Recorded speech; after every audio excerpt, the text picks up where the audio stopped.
All right, now let's take a look at some word problems. We're going to start with the compound interest formula. Right. This usually deals with investments. A represents the final amount after T years. P is the initial amount or the starting amount. R is the interest rate, and it's usually expressed as a decimal. And then N is the number of times per year. T, number of years. Right? So let's see how this works with an example. So an example here, for example, if you invested 1,000 at annual rate of 10% compounded annually, which means once a year, semi-annually, twice a year, quarterly, 4 times a year, monthly, 12 times a year, and daily, 365 days per year. How much would this yield after 1 year? Well, let's start with the annual compound. An annual compound means once a year. So if you invested $1,000, that pays you 10% compounded annually. So you're getting 10% per year, right? So the rate in this case is 0.1. That's because of the 10%. Remember, percent is always out of 100. So you take 10% divided by 100 to get this value. N, well, N is annually compound. It means once a year. So N is 1, and that's why we have this 1 here, to the power of N times T. Well, N is 1, and then we're doing it after 1 year, so that T is 1 as well. So in this case, after 1 year, that 1,000 you invested should be 1,100.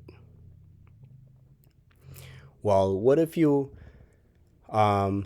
was semi-annually compounding? Well, in this case, your N is 2. Semi-annually means twice a year. So the only thing that changed is your N in this case. That would be 2, and that N would be 2. So you would have a final amount of 1,102.50 cents. If it was quarterly, that's 4 times a year, N becomes a 4, and that N becomes a 4. So you would have a total amount of $1,103.81. Monthly would give you 1,104.71 cents. What if it was daily? Well, if it was compounded daily, that's 365 days per year, right? You get a final amount of $1,105.16. So that is the compounded interest formula.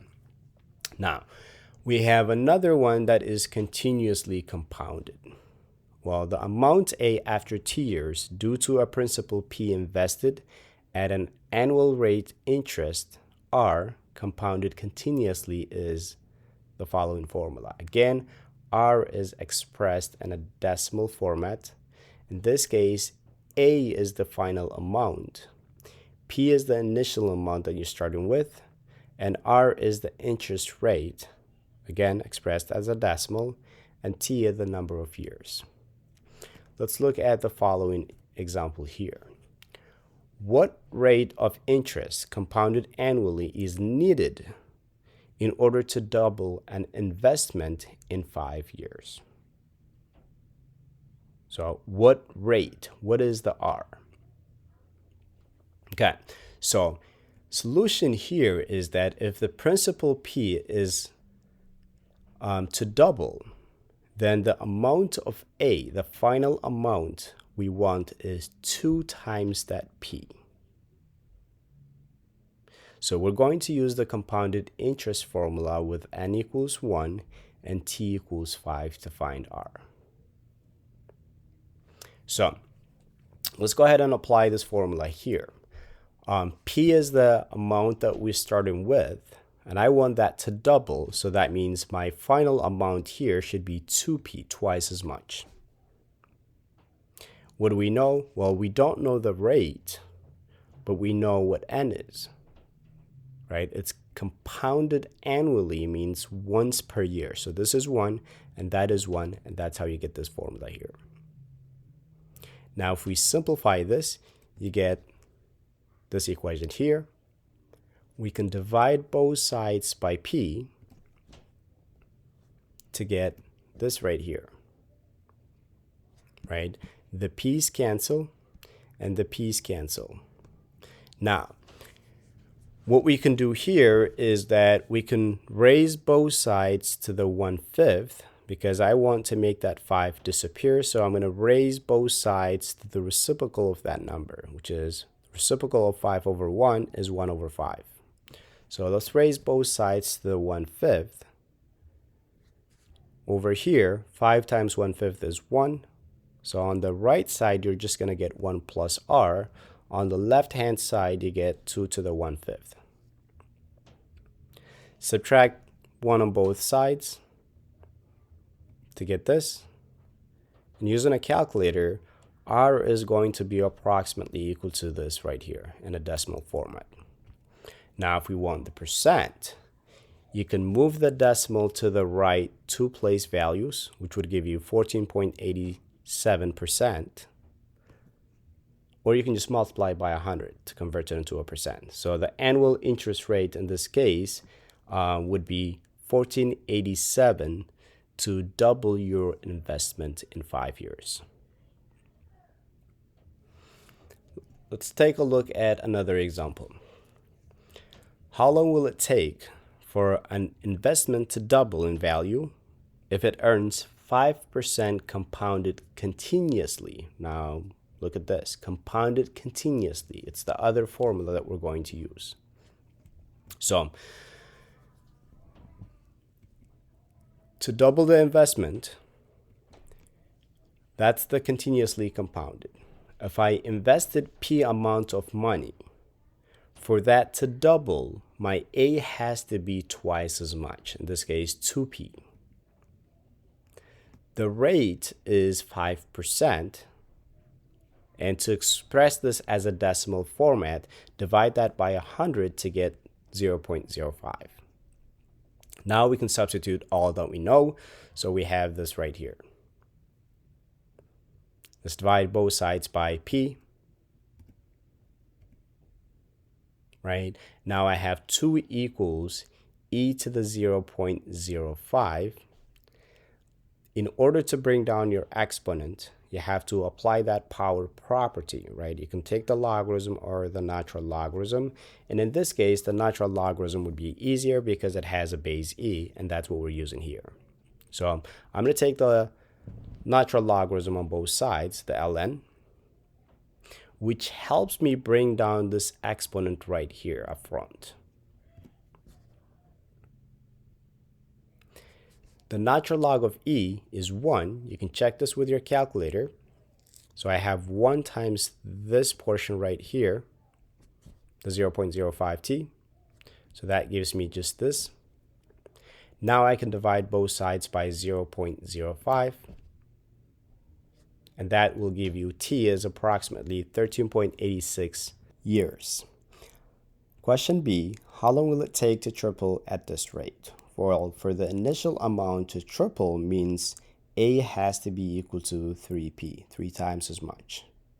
The rate stays the same. So let's go ahead and plug it into the formula and then solve for t from here. So we can divide both sides by p to get rid of this piece here. And then you get 3 equals that. And now we can take the natural log on both sides, or the common logarithm. Doesn't matter which one you take. Since the natural log has a base e, it would be easier to use the natural log. So I'll take the ln on both sides. And then by property 4 of the logarithms, you can bring down your exponent up front. So the exponent would be written as a coefficient just like this here. Now, we know that the natural log of e is equal to 1, and you can check this with a calculator. So if this is 1, and 1 times this would give you a 0.05 on the right, equals the natural log of 3. To isolate the variable t, divide both sides by 0.05, and that gives you t is approximately equal to about 22 years, right? So for the investment, it would take about 14 years to double and 22 years to triple the initial investment. Example 1.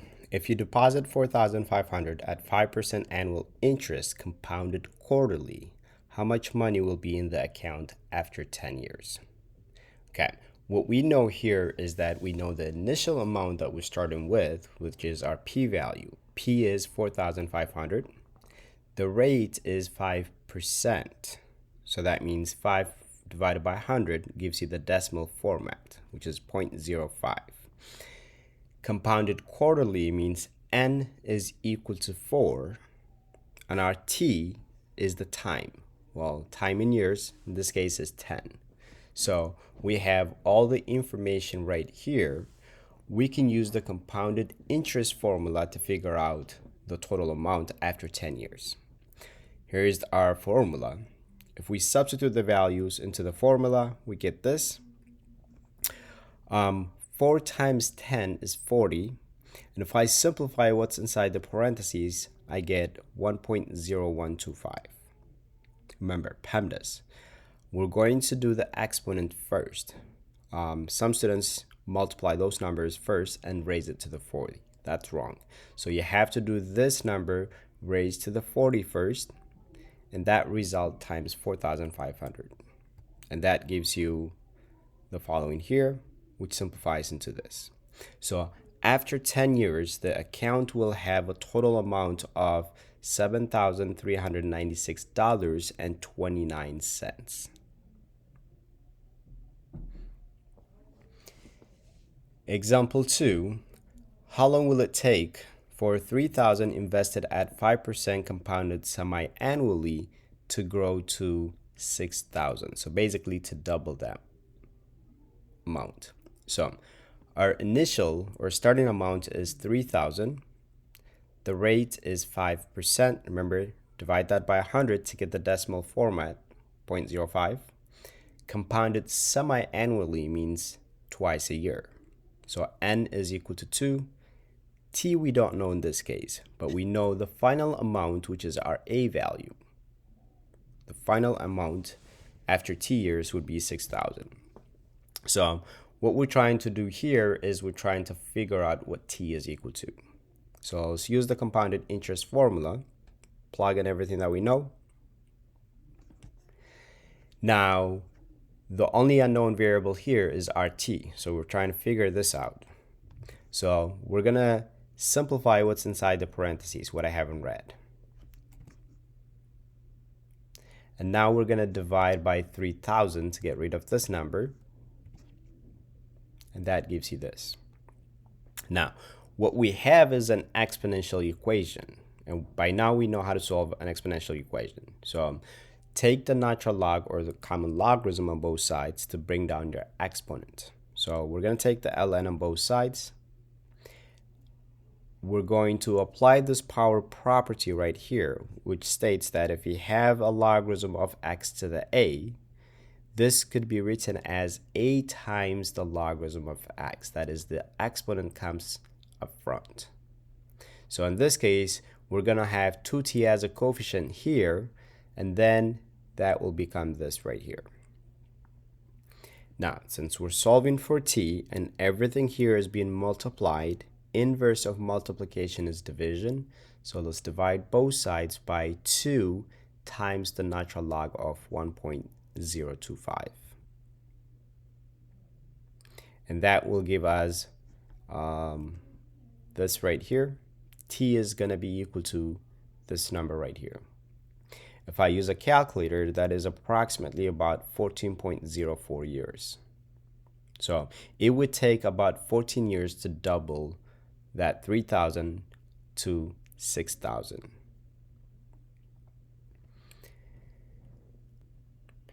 Here's another example.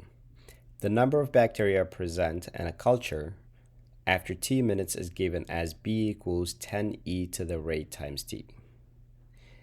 If there are 3,527 bacteria present after 3 minutes. Find R. Okay, so what we know in this case is the amount of bacteria after 3 minutes.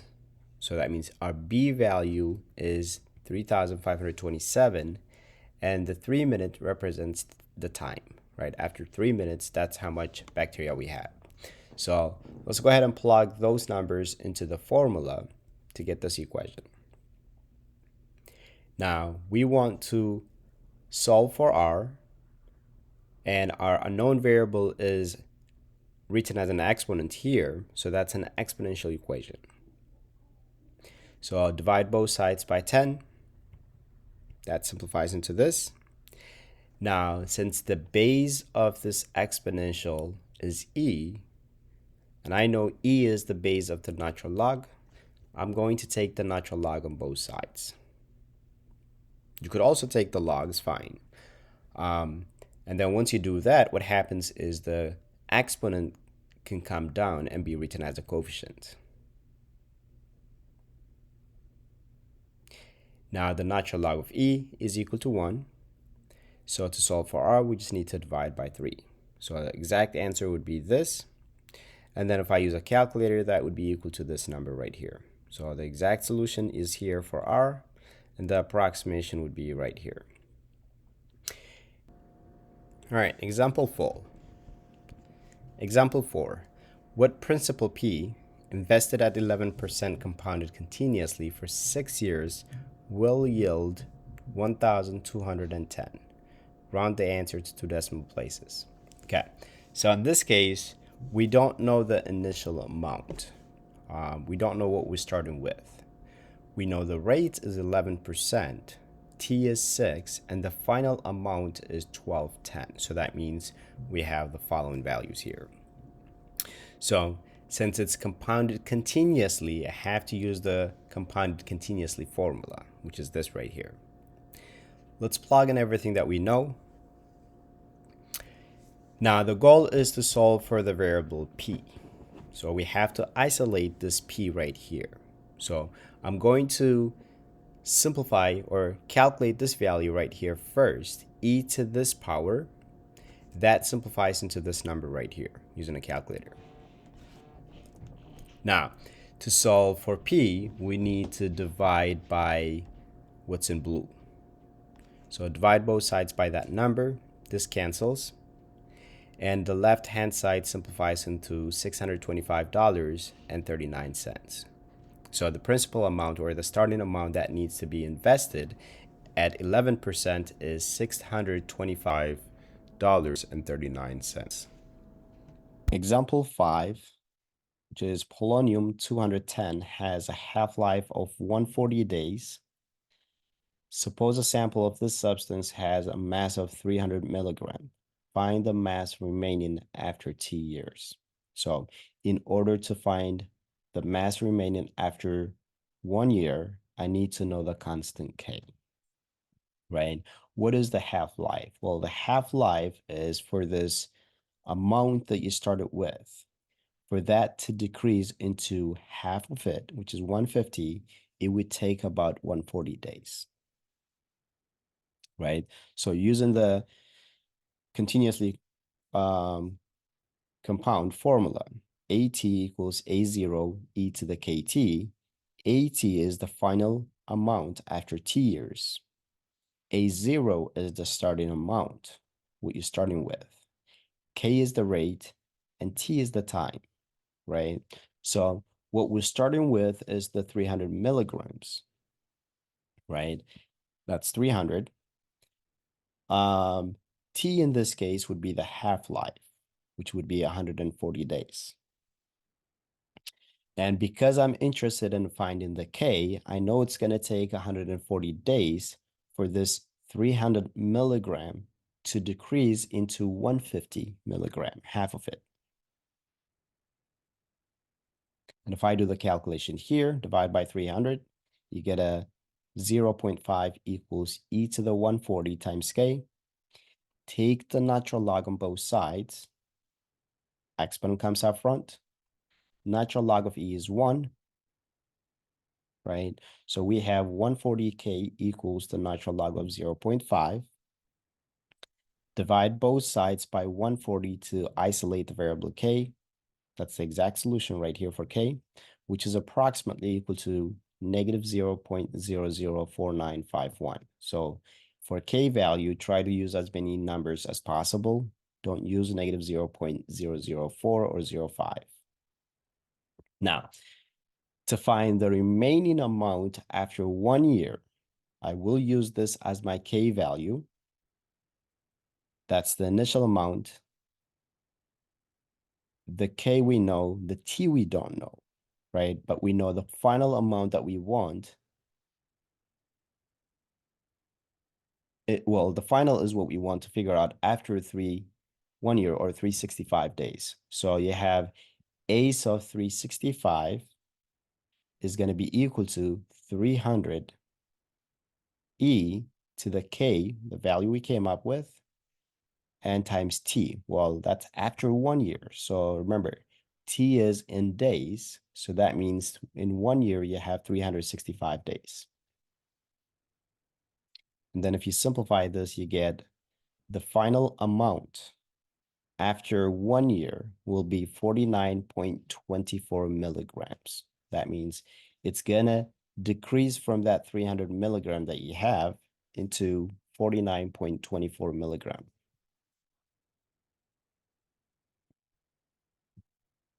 Example 6, assuming a half-life of 5,728 years, how long would it take for 3 grams of carbon-14 to decay into 1 gram? Okay, the half-life that it would take for 3 grams to decrease into half of it, which is 1.5, it's going to take about 5,728 years, right? That's what we know from the half-life. For this to decrease from 3 to 1.5, it would take this much. So let's use that to figure out what the K value is, right? So A0 is 3, A of T, well, that would be 1.5. The T is the half-life here, which is the 5,728. K, we don't know, the constant. So divide both sides by 3, you get a 0.5 equals e to the 5,728K. Take the natural log. Remember, exponent comes up front. Natural log of e is 1. So this would be 1. Divide both sides by 5,728 to get the K isolated. That's the exact amount of K, or you can round it to negative 0.000121. Remember this, you don't want to round. Now we're going to use this K value to figure out how long it will take for the 3 gram to decay into 1 gram. That is, we're starting with 3. For that 3 to go to 1 gram, how long will it take? What would be the T value? Right? Final amount, what we started with, our K value, and we don't know what T is. Divide by 3, right? Now, the next step would be to take the natural log. Remember, when you take the natural log on both sides, you will have the natural log of 1/3 is going to be equal to exponent comes up front, and then you would have times the natural log of e. This natural log of e is 1. Divide both sides by negative 0.0001 to 1 to get what t is equal to. And that t is going to be approximately about 9,079 years. So it would take 9,079 years for that 3 grams of carbon-14 to decay into 1 grams of it.